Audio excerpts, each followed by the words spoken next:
इस सब्जेक्ट को आप कैसे अप्रोच करें। जब आप जीएस की बात करते हो तो जीएस में जो 4 सबसे इंपॉर्टेंट सेगमेंट्स माने जाते हैं, history, geography, polity and economy. इन चारों में इंडियन इकोनॉमी का जो नेचर है वो मैं बाकी के तीनों से बिल्कुल अलग रखता हूं। इसके कारण क्या हैं? आप हिस्ट्री की प्रिपरेशन करो, जियोग्राफी की करो या पॉलिटी की करो, इन 3 सब्जेक्ट में आपको एक सबसे बड़ा फायदा क्या मिलता है कि आपके पास मार्केट में कंक्रीट स्टडी मटेरियल्स मौजूद हैं और आप उन स्टडी मटेरियल्स को लेकर खरीद के आसानी से उन 3 सब्जेक्ट को हैंडल कर सकते हो। I am speaking about history, geography and polity.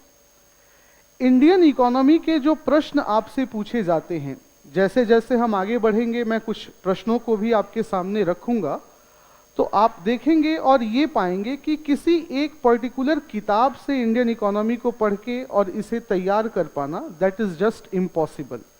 मैं पहली ही क्लास में ये चीज़ आपको बताना चाहता हूँ। और इसे मैं इम्पॉसिबल इसलिए कह रहा हूँ क्योंकि किसी भी इंडियन इकोनॉमी की बुक आप यदि ले तो आप यही पाएंगे कि आपके इंडियन इकोनॉमी की जो पूरी ज़रूरत है उसका मात्र 30 से 35% हिस्सा ही आपको किताब में मिलेगा, वो जानकारी। बाकी सारी चीज़ें जो हैं वो आपको डायनामिक स्टडी मटेरियल से पढ़नी होंगी। अब वो डायनामिक स्टडी मटेरियल क्या होना चाहिए इंडियन इकोनॉमी में? आप हमेशा याद रखिएगा, पहली चीज़ तो universal current affair. Current affair को कैसे हैंडल करना है ये आपके ऊपर है। किसी भी एक ऑथेंटिकेटेड करेंट अफेयर की मैगजीन को या वेबसाइट को आप फॉलो करते रहो। अब वो ऑथेंटिकेटेड मैगजीन क्या होगी ये डिसीजन आपको लेना है। इसके अलावा इकोनॉमिक सर्वे, आर्थिक समीक्षा, और इकोनॉमिक सर्वे के अलावा जिस वर्ष भी आप एग्जामिनेशन में अपीयर हो रहे हैं उस वर्ष का बजट। तो करेंट अफेयर, इकोनॉमिक सर्वे और बजट, ये 3 ऐसे स्टडी मटेरियल्स या सोर्सेज हैं जहां से इंडियन इकोनॉमी के ज़्यादातर प्रश्न आपसे पूछे जाएंगे। ज़्यादातर का मतलब कि more than 60% I can say. किताबों का महत्व या किताबों का वेटेज इंडियन इकोनॉमी की जहां तक बात है, मैं ये बिल्कुल खुले तौर पे कहना चाहता हूं कि 20 से 30% से ज़्यादा नहीं है। और अगर आप अपनी पढ़ाई में किताबों को ज़रूरत से ज़्यादा वेटेज देंगे जहाँ तक इंडियन इकोनॉमी की बात है, तो फिर से वही प्रॉब्लम आएगी कि जो कॉन्फिडेंस आपको मिलना चाहिए उस कॉन्फिडेंस को रीप कर पाने में आप सफल नहीं होंगे। कैसे इकोनॉमिक सर्वे को पढ़ना है, बजट को कैसे पढ़ना है, जब भी इनका समय आएगा हम उसकी चर्चा करेंगे। फाइन। इसके बाद एक लास्ट डायमेंशन ये है कि इंडियन इकोनॉमी के नाम पे हमें पढ़ना क्या है और किस टॉपिक को कितना समय देना है, इस पे आइए हम चर्चा करते हैं। इनडायरेक्टली मैं सिलेबस पे डिस्कशन करने जा रहा हूं और इसे आप लिखते भी रहेंगे।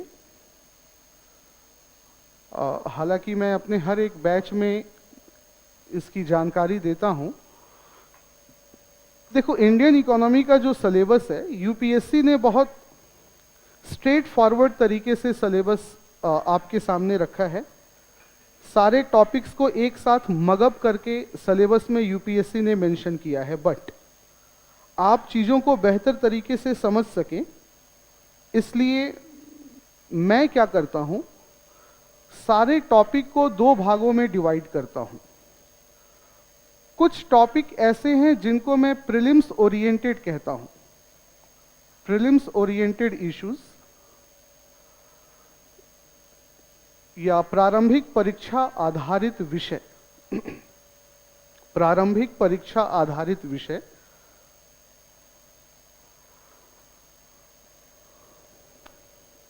और कुछ टॉपिक ऐसे हमें पढ़ने हैं जो प्री और मेंस दोनों के पॉइंट ऑफ व्यू से महत्वपूर्ण हैं। उनको मैं कह सकता हूं pre cum mains oriented issues. Pre cum mains oriented issues या प्रारंभिक और मुख्य परीक्षा आधारित विषय, प्रारंभिक और मुख्य परीक्षा आधारित विषय। ये डिवीज़न इसलिए मैं कर रहा हूं क्योंकि जब आप एग्जामिनेशन देने जाएं तो किस फेज़ के एग्जामिनेशन में आप अपीयर होने जा रहे हैं उसके अनुसार आप टॉपिक को प्रेफरेंस दे सकें। ज़्यादातर इकोनॉमी के जो हम टॉपिक पढ़ते हैं या मानते हैं, कन्वेंशनल टॉपिक्स, जैसे ही इकोनॉमिक्स का नाम आता है तो सबसे पहले कुछ हमारे सामने ट्रेडिशनल इश्यूज नज़र आते हैं। नेशनल इनकम, इन्फ्लेशन, टैक्सेशन, यही सारी चीज़ें समझते हो ना जहाँ तक इकोनॉमिक्स की बात आती है। बट ये जो नाम मैंने इश्यूज के लिए, ये सारे के सारे टॉपिक केवल और केवल प्रीलिम्स के पॉइंट ऑफ व्यू से महत्वपूर्ण हैं। तो प्री ओरिएंटेड इश्यूज में कौन कौन से चैप्टर्स हमें पढ़ने हैं उनका नाम लिखते रहिए। नेशनल इनकम,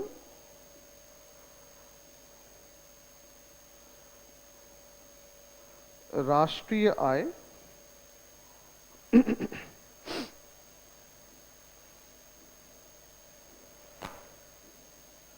टैक्सेशन, कर या कराधान प्रणाली, इन्फ्लेशन या मुद्रास्फीति, इन्फ्लेशन या मुद्रास्फीति। इन्फ्लेशन के अलावा जो अगला टॉपिक हमें पढ़ना है वो है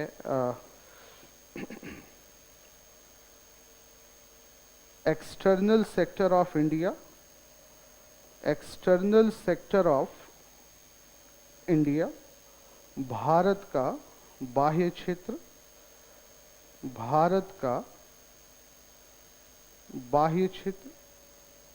अच्छा, ये क्लास बाइलिंगुअल है ना? हाँ, ओके। भारत के बाह्य क्षेत्र में 3 टॉपिक हमें पढ़ने हैं। पहला, balance of payment, balance of payment या भुगतान संतुलन, भुगतान संतुलन।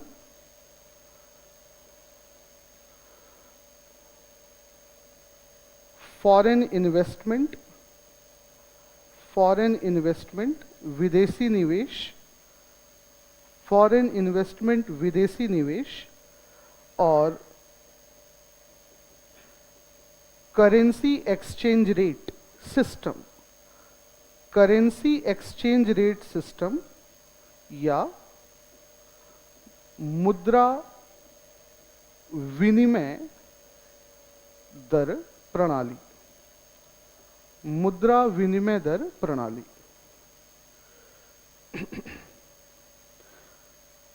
इसके अलावा एक टॉपिक इसमें और जोड़ सकते हो, एक टॉपिक और जोड़ लो, वो है foreign trade, foreign trade off India,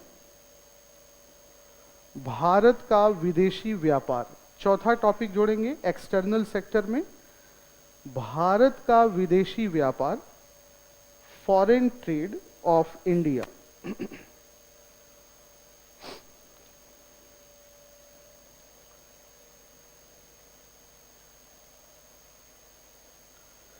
और अगला इशू जो हमें पढ़ना है इसी लिस्ट में आगे लिखेंगे, क्योंकि इधर जगह नहीं है तो मैं ऊपर लिख दे रहा हूं। Money market, money market plus capital market, मुद्रा बाजार, मुद्रा बाजार और उसी से जुड़ा हुआ एक टॉपिक है पूंजी बाजार, मुद्रा बाजार और पूंजी बाजार।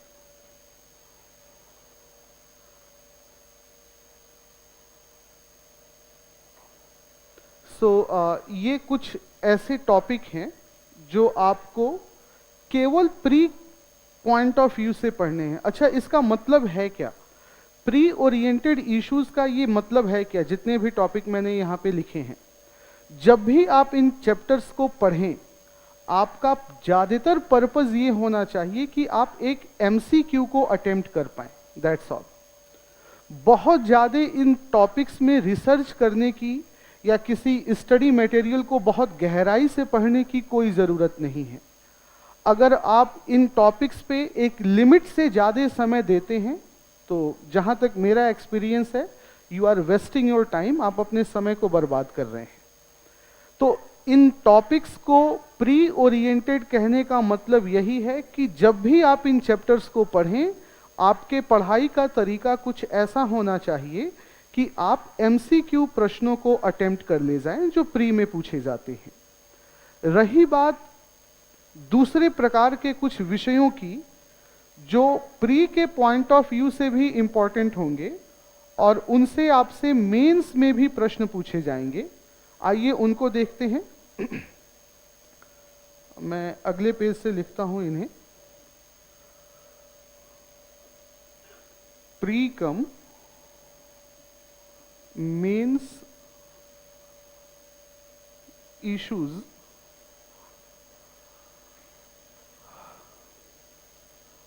इसको भी फिर से मैं दो भागों में बांटता हूं।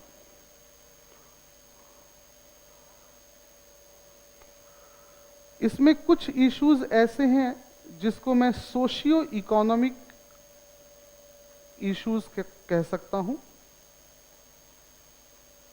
सामाजिक आर्थिक विषय। मेंस में ज़्यादातर प्रश्न आपको इसी सेगमेंट से मिलेंगे।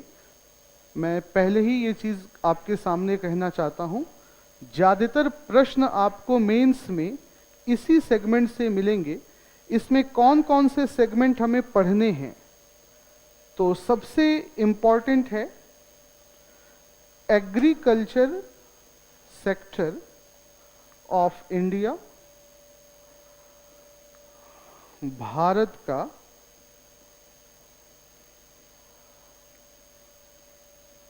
कृषि क्षेत्र, agriculture sector of India, Bharat का कृषि क्षेत्र।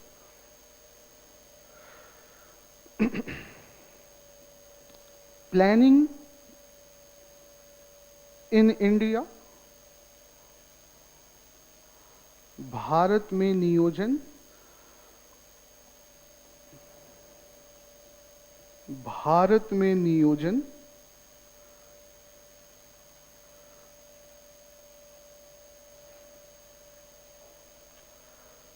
तीसरा topic poverty, poverty and unemployment in India, Bharat में निर्धनता एवं बेरोजगारी। अच्छा, पहले ही आप लोगों को बता दूं, ये जो पॉवर्टी का टॉपिक है, इससे आपको एक जीएस के दूसरे पेपर में भी प्रश्न मिलेंगे। जीएस पेपर 2 में, जीएस पेपर 2 में आपको सोशल जस्टिस पढ़ना होता है सामाजिक न्याय। तो सोशल जस्टिस में भी ये टॉपिक मेंशन्ड है। तो चूंकि हम इकोनॉमी में डिस्कशन इसका कर लेंगे, तो आप तैयार रहिएगा कि इस पॉवर्टी के टॉपिक से आपको जीएस पेपर 2 में भी शायद प्रश्न मिल सकते हैं। इसकी पूरी संभावना है। किस टॉपिक से? पॉवर्टी के टॉपिक से। तो ये कुल 5 ऐसे टॉपिक हैं जो सोशियो इकोनॉमिक इश्यूज के तौर पे समझे जाते हैं, और हर साल के मेंस में कम से कम 3 से 4 प्रश्न आपको इन 4 या 5 टॉपिक से मिलेंगे। इसके अलावा जो दूसरे तरीके के इश्यूज हैं, उनको मैं कह सकता हूं core economic issues. Core economic issues या मूल अर्थशास्त्र के विषय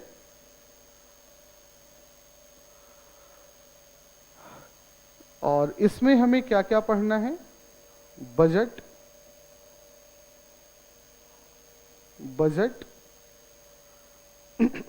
बजट के अलावा मॉडल ऑफ इन्वेस्टमेंट, निवेश के मॉडल,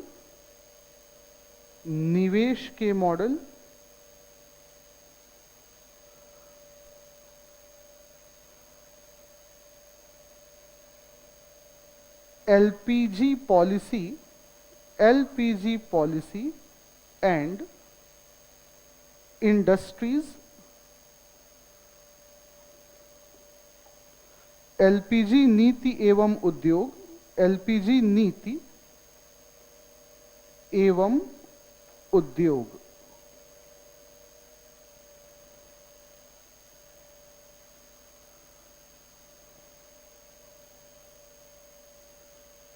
और लास्ट टॉपिक आपके सिलेबस का जो प्री कम मेंस ओरिएंटेड है वो है banking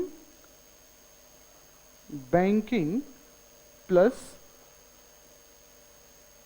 monetary policy, banking plus monetary policy of India, Bharat की मौद्रिक नीति, बैंकिंग एवं भारत की मौद्रिक नीति। सो ये आपका एक स्ट्रक्चर है पूरे सिलेबस का। और क्लास को शुरू करने से पहले मैं आप लोगों से ये हम्बल रिक्वेस्ट करूंगा कि जब भी आप इंडियन इकोनॉमी की प्रिपरेशन सेल्फ स्टडी करो या खुद से तैयारी करो आफ्टर क्लास, तो आप सेलेक्टिव होके समय दिया करो कि किस सब्जेक्ट से ज़्यादा प्रश्न आने की संभावना है। तो ये जो pre cum mains oriented issues हैं, टोटलिटी अगर मैं कहूँ तो 5 ये और प्लस 5 वो 10, ज़्यादातर समय आपका इन 10 टॉपिक पे खर्च होना चाहिए। और इन टॉपिक्स के बारे में आप जितनी गहराई से जानकारियों को रखें आपके लिए उतना ही बेहतर होगा, क्योंकि मेंस में आपसे एनालिटिकल प्रश्न जो हैं वो इन्हीं 10 में से किसी न किसी टॉपिक से पूछे जाएंगे। एक चीज यहां पे मैं और आपके सामने रखना चाहता हूं, जो मैंने प्री ओरिएंटेड टॉपिक्स बताए, जो आपने अभी लिखा भी है, अपनी कॉपी में देखो, उसमें से कुछ ऐसे टॉपिक्स या इश्यूज हो सकते हैं जो मैंने प्री ओरिएंटेड इशू के तौर पे तो लिखवाए हैं, लेकिन उनसे आपको कभी कभी, हमेशा नहीं, कभी कभी ऐसा हो सकता है कि मेंस में भी आपको वहां से प्रश्न मिल जाए। लेकिन ये बिल्कुल फैक्ट है और गारंटी है कि अगर प्री ओरिएंटेड टॉपिक से आपको मेंस में प्रश्न मिलते हैं तो वो प्रश्न पिछले 1-1.5 साल के करेंट अफेयर से ही जुड़ा हुआ होगा। तो अगर आपने करेंट अफेयर को क्लोजली फॉलो किया है तो ऐसे प्रश्न अगर कभी कभार पूछ लिए जाएं जो प्री ओरिएंटेड टॉपिक्स के प्रश्न हैं, तो भी आप उन प्रश्नों को आसानी से अटेम्प्ट कर ले जाओगे। ये बिल्कुल गारंटी है कि प्री ओरिएंटेड टॉपिक से कोई बुकिश या थ्योरेटिकल क्वेश्चन आपसे मेंस में नहीं पूछा जाएगा। एग्जाम्पल के तौर पे मैं आपको यदि बताऊं, 2018-19 में इंडिया की जीडीपी जो है, अभी जीडीपी क्या है ये नहीं, बस समझाने के लिए मैं आपको दिखा रहा हूं, 2018-19 में इंडिया की जो जीडीपी ग्रोथ रेट है उसमें गिरावट आना शुरू हुई। और 2020 में तो आप सभी जानते ही हैं, कोरोना का फेज और जीडीपी में वृद्धि ना सही, जीडीपी की वैल्यू में निगेटिव चेंजेस आने शुरू हो गए। तो अब नेशनल इनकम तो मैंने प्री ओरिएंटेड इशू के तौर पे लिखवाया है, लेकिन 2020 के मेंस को यदि आप देखें, 2020 का जो मेंस का पेपर रहा है उसमें एक प्रश्न पूछा गया है कि what do you mean by potential GDP and how COVID-19 has affected potential GDP of India. संभाव्य जीडीपी से आपका क्या तात्पर्य है, और कोविड-19 की घटना ने भारत की संभाव्य जीडीपी को कैसे प्रभावित किया। अब यहां पर पोटेंशियल जीडीपी तो एक बहुत बेसिक कॉन्सेप्ट है जो हम अपनी क्लास में डिस्कस करेंगे। तो पोटेंशियल जीडीपी क्या होता है वो तो आपको हर टीचर पढ़ाएगा, लेकिन अगर ये पूछा गया कि कोविड-19 से भारत के इस पोटेंशियल जीडीपी पे क्या प्रभाव पड़ा है, तो दुनिया की कोई किताब इसका जवाब नहीं दे पाएगी। इसके लिए आपको अपनी पढ़ाई का तरीका डायनामिक रखना ही रखना होगा। और अगर आप करेंट अफेयर को पढ़े होंगे, पिछले एक साल में भारत के अर्थव्यवस्था की क्या परिस्थितियां रहीं, इसकी जानकारी आपने लिया होगा, तो इस प्रश्न के उत्तर में 4-5 पॉइंट्स आसानी से कोई भी इंडिविजुअल लिख सकता है। इसी तरीके से 2018 के मेंस में एक प्रश्न पूछा गया टैक्स के टॉपिक से। टैक्स भी प्री ओरिएंटेड टॉपिक के तौर पे लिखा है आपने, टैक्स। 2018 में प्रश्न पूछा गया कैपिटल गेन टैक्स, पूंजी आहरण कर के बारे में। क्या होता है हम टैक्स के चैप्टर में पढ़ेंगे। प्रश्न ये था कि भारत की अर्थव्यवस्था में पूंजी आहरण कर या कैपिटल गेन टैक्स को हटाने से या समाप्त करने से क्या प्रभाव या किस तरीके की परिस्थितियां उत्पन्न होंगी। अब ये प्रश्न 2018 में ही क्यों पूछा गया, आप 2018 के बजट को जाकर देखिएगा। 2018 के बजट में कैपिटल गेन टैक्स में सरकार ने कुछ बहुत बड़े चेंजेस किए थे। तो जिस इंडिविजुअल ने भी 2018 के बजट को पढ़ा होगा और 2018 के मेंस एग्जामिनेशन में वो अपीयर हुआ होगा, उसके लिए उस प्रश्न का जवाब देना कोई बहुत बड़ी डील नहीं रही होगी, क्योंकि ऑलरेडी उसने बजट को क्या किया है, फॉलो किया है। तो इंडियन इकोनॉमी के इस बैच को शुरू करने से पहले मैं सबसे ये हम्बल रिक्वेस्ट करता हूं कि आप अपनी पढ़ाई के तरीके को इसी तरीके से डायनामिक रखिएगा। अदरवाइज इंडियन इकोनॉमी में आप पूरे जीवन भर इंडियन इकोनॉमी पढ़ते रह जाओगे, कुछ नहीं होने वाला। अगर आप थोड़ा बहुत डायनामिक होते जाएं, जैसा मैंने आपको बताया, आप पाएंगे कि बहुत कम समय में इस सब्जेक्ट को आप आसानी से हैंडल कर पाएंगे। इन सारी चर्चाओं के बाद अब बारी आती है कि स्टैंडर्ड बुक्स क्या होनी चाहिए। सो 2-3 चीजें मैं आप लोगों को पहले ही बताना चाहूंगा। I will take some time to gain your confidence over me, but चूंकि मेरी पहली क्लास है इसलिए मैं पहले ही कह रहा हूं कि मेरी बात मानना, जितना हम क्लास में डिस्कस करेंगे, जितना मैं लिखवाऊंगा, जो कुछ पीडीएफ आपको दूंगा, that would be sufficient, that would be sufficient. उसके अलावा केवल आपको करेंट अफेयर, इकोनॉमिक सर्वे और बजट, ये चीजें आपको खुद से करनी होंगी। ये जरूर सही है कि जैसे जैसे मैं एक एक चैप्टर्स आपके साथ डिस्कस करूंगा, उस चैप्टर से रिलेटेड जो भी करेंट अफेयर उस समय तक घटित हुए होंगे, उनकी भी चर्चा मैं क्लास में ही कर दूंगा। उस क्लास के बाद जो नए करेंट अफेयर आते हैं, उससे अपडेट होने की जिम्मेदारी अब आपकी होगी। तो स्टैंडर्ड बुक की अगर आप रिक्वायरमेंट या ज़रूरत महसूस करते हैं, तो पहले ही मैंने बता दिया कि क्लास नोट्स प्लस जो आपको कुछ पीडीएफ वगैरह प्रोवाइड किए जाएंगे, that would be more than sufficient.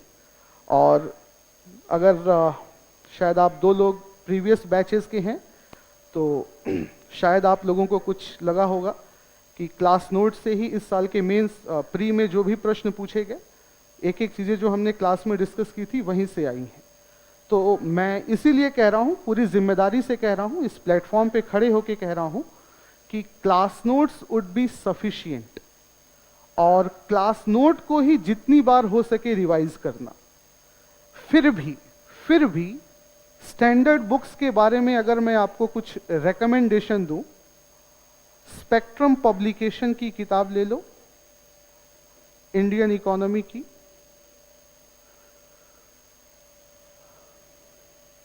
अगर आप बिल्कुल बेसिक इकोनॉमिक्स की बात करते हैं, कॉन्सेप्चुअल इकोनॉमी, तो जिसमें आपको मेंस ओरिएंटेड इश्यूज नहीं मिलेंगे, केवल बेसिक इकोनॉमिक्स मिलेगा, जैसे कि नेशनल इनकम, इन्फ्लेशन, वो है जैना एंड ओहरी की मैक्रो इकोनॉमी की किताब आपको लेनी होगी। मैक्रो इकोनॉमी या समष्टि अर्थशास्त्र, 11th एंड 12th, ये 11वीं और 12वीं एनसीईआरटी की साइड बुक है। एनसीईआरटी को सीधा मत पढ़ना। एनसीईआरटी को, अगर इकोनॉमी की एनसीईआरटी को सीधा पढ़ोगे तो फिर दिक्कत यही होगी कि उसकी लैंग्वेज को भी समझने में आप मुसीबत में पड़ेंगे। जिसका बैकग्राउंड इकोनॉमिक्स का है उनके लिए तो आसान होगा। Anyone who has background, who has economics background, okay, इसीलिए मुस्कुरा रहा था। हाँ, तो जैना एंड ओहरी पढ़े हो? हाँ, अच्छा, आईसीएससी थे। तो ये सीबीएसई एनसीईआरटी की साइड बुक है, जैना एंड ओहरी की, तो आप इसे फॉलो कर सकते हैं। बट मैं फिर से यही कहूँगा कि किताबों को अगर आप बहुत ज़्यादा हैंडल नहीं कर पाते तो कोई घबराने की ज़रूरत नहीं है।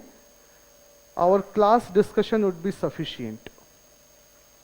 तो ये कुछ आप लोगों के लिए जानकारियाँ थी इस सब्जेक्ट के बारे में। Now we are ready to initiate our formal discussion. पिछले बैच में या पिछले बैच तक मेरा तरीका कुछ ऐसा रहता था कि पहले मैं प्री ओरिएंटेड टॉपिक्स पढ़ाता था, फिर मैं मेंस ओरिएंटेड इश्यूज पे जाता था। थोड़ा सा इस बैच से मैं कुछ चेंजेस कर रहा हूँ। शुरुआती दौर में केवल 2 टॉपिक ऐसे हम पढ़ेंगे जो प्री ओरिएंटेड हैं और जो आपके पूरे इंडियन इकोनॉमी का बेस माने जाते हैं, और वो टॉपिक होंगे नेशनल इनकम,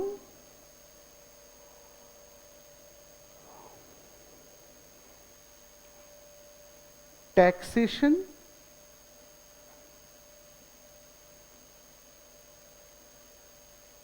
और एक टॉपिक मैं सिलेबस में डिस्कस करना भूल गया था, money and supply of money.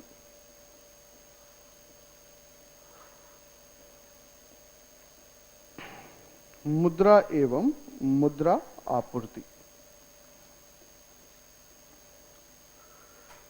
केवल इन 3 टॉपिक्स को पहले हम पढ़ेंगे। इसके बाद हम सीधा आ जाएंगे अपने मेंस ओरिएंटेड इश्यूज पे, क्योंकि मेंस ओरिएंटेड इश्यूज जो हैं उनको समझने के लिए इन 3 चैप्टर्स की बेसिक अंडरस्टैंडिंग का होना बहुत ज़रूरी है। और फिर उसके बाद बाकी के जो प्री ओरिएंटेड टॉपिक्स हैं उनकी हम चर्चा करेंगे।